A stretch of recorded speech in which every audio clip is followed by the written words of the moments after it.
Morning students, आज मैं Laplace transform निकालना सिखा रही हूँ। किसका? दो टी के फंक्शन है और वो भी प्रोडक्ट में, और उसका हमें लाप्लास ट्रांसफॉर्म निकालना है। ये लिखा हुआ है e की पावर 2t sin 3t का हमें लाप्लास निकालना है।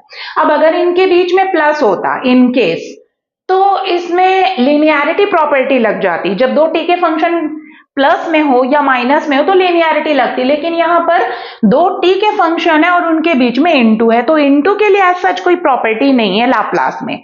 तो आप देखिए, जब भी दो टी के फंक्शन अगर प्रोडक्ट में है तो एक फंक्शन एक्सपोनेंशियल है क्या ई के फॉर्म में, अगर एक फंक्शन ई के फॉर्म में है तो उसमें फर्स्ट शिफ्टिंग प्रॉपर्टी हम लगाएंगे। फर्स्ट शिफ्टिंग प्रॉपर्टी में हम क्या करते हैं, ई को छोड़ देते हैं, बगल में जो भी टी का फंक्शन है, चाहे वो सिंगल हो चाहे वो प्लस के फॉर्म में हो, उस पूरे को हम एफ टी लेकर उसका हम सबसे पहले क्या निकालते हैं, लाप्लास। तो यहां पर साइन 3t को मैंने एफ टी लिया और उसका लाप्लास निकाला। साइन 80 का लाप्लास होता है a upon S square plus A square, तो 3 upon S square plus 9।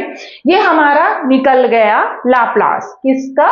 Sign 3t का लाप्लास निकल गया। जैसे निकलेगा, आप फर्स्ट शिफ्टिंग प्रॉपर्टी का जो स्टैंडर्ड फॉर्मूला है उसे लिखिए। e की पावर 80 एफ टी का लाप्लास क्या होता है? एफ एस माइनस ए। एस माइनस ए क्यों? क्योंकि यहां पर e की पावर 80 है।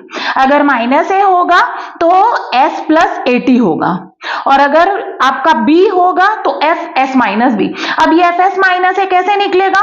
तो एफ टी का जो आप एफ एस निकाले हो उसमें s की जगह s माइनस ए रखोगे। तो यहां पर हमारा एफ टी कौन है? Sign 3t। साइन 3t का जो एफ एस निकालें उसमें हमें s की जगह s माइनस 2 रखना पड़ेगा। तो अब आप अपने क्वेश्चन का लिखेंगे l e की पावर 2t sin 3t। तो इसका जो एफ एस निकाले उसमें s की जगह मुझे क्या रखना पड़ेगा? s minus 2। तो ये फॉर्मूला एफ एस माइनस है, a मतलब यहां पर 2 है। अब एफ एस माइनस 2 कहां से निकलेगा? साइन 3t का जो एफ एस है उसमें s की जगह s माइनस 2 रख दीजिए, ये रहा। तो इसमें s की जगह मैंने क्या रख दिया? s minus 2। तो इस तरीके से हमें लाप्लास मिल गया। किसका? दो टी के फंक्शन प्रोडक्ट में है उसका। तो हमेशा याद रखिए, जब दो टी के फंक्शन प्रोडक्ट में हो और उसमें से एक अगर एक्सपोनेंशियल है तो सिर्फ और सिर्फ उसमें फर्स्ट शिफ्टिंग प्रॉपर्टी लगाइए। Thank you students.